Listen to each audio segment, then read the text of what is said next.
Support Laneside. Get something cool. Hey everybody, and welcome to another edition of Laneside Reviews. And on this episode, we're going to be looking at the one to rule them all, the Kingpin Rule.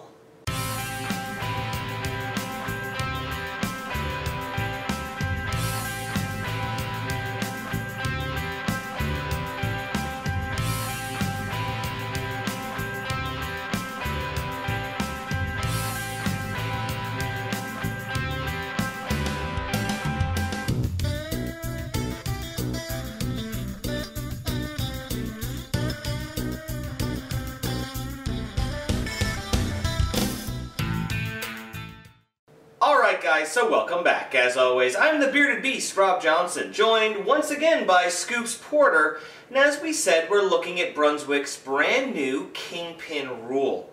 Now, it wasn't long ago that we got the Kingpin Max, so there had to have been something big for them to, put out another one, and, well, the quantum bias happened. Yeah. And that kind of changed everything.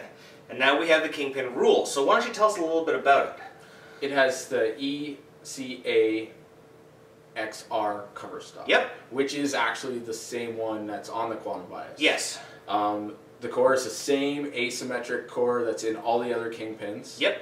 And it's got dynamic core. Absolutely. Now this is, as we said, a new cover base that they used on the quantum bias that has that skid flip tendency to it, but also still has a lot of traction. So this ball is going to hook. Yeah. Boy, does it ever. Yeah. Compared to the other Kingpins, it has a lot more down lane motion. Yep. But it also has more traction than any other Brunswick ball out there.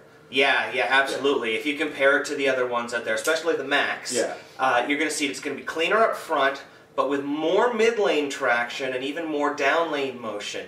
And if you compare it to the Tenacity Grit, which has been really popular for a lot of the pros, it's going to be about 2 to 4 more total boards of hook, but it's also going to be much earlier. Yeah. But rather than listening to us talk about it, why don't we take it lane side and see how it stacks up?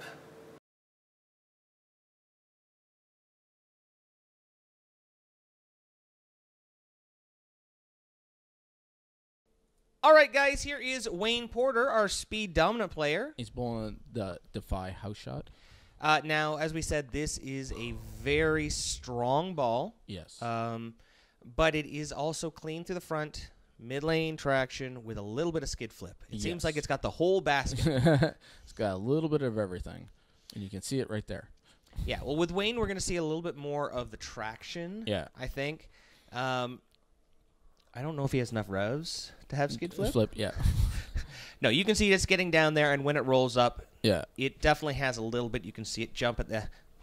What are you scowling at? Look at him. Confused. See, he's still trying to figure out the traction and the skid and the flip all in one ball, see?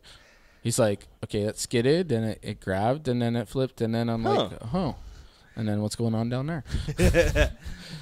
No, I wasn't sure what we were going to see because the Max was so strong. Yeah. I wasn't sure how they were going to be able to follow that up. Yeah, I know. And it makes sense going to the this new cover stock. And you can see we've tried a little bit of a different shot here for the low,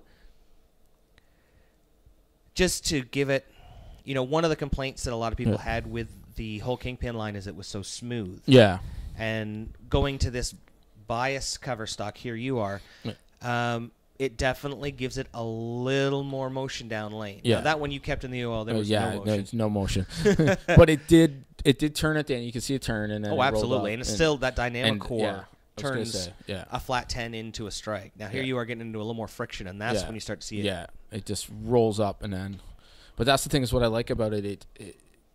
Because it's got all 3 of the characteristics you want in a ball, it just... Different bowlers have a different reaction, but it just seems to fit into their game. Ooh. Well, most of the time it fits in there. Yeah, that one you could see you got around a little bit more. Yeah. It got a little bit early. Yeah. And it really came through the pins. Yeah. Boom. Boom. Right. Dynamic core. Yeah. But that's what I mean. It's just you can get it out and everything.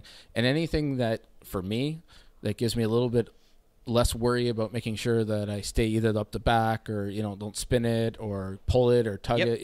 It's perfect. Like, now, for a house shot, this might not be your first ball. No, for this is sure. a strong ball. Yeah. And here we are. You see a little bit more of the motion here. You can see when it comes off there. That's when you see that flip a little bit more. Yeah, I definitely wouldn't be pulling it out the first ball in my bag for sure. Now, here I am. Now, this is not something that I would get to play in a house normally. House shot. Yeah. This ball is a ton of hook, and it's for a low-tilt bowler like myself, it's early. What I would do to fix this is probably take it up to probably 2,000 or 3,000. Yeah. But you can see it's, even for my low tilt for an early ball, it still gets down lane with motion.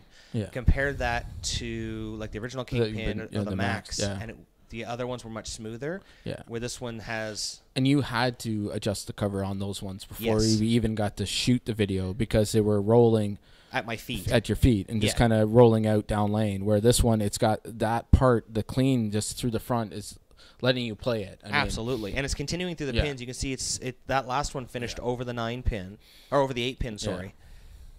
So I was really impressed. Like I said, it wouldn't be the first thing out of my bag, but I could take this to a tournament, very easily play that area with no issues. It's going to rule them all. Yeah, one ball to rule them all. See, this comes off so nice. Oh, that's money. That's so nice. Thanks for watching. Don't forget to like and subscribe and turn on notifications so you never miss a show. So until next time, guys, we'll see you laneside.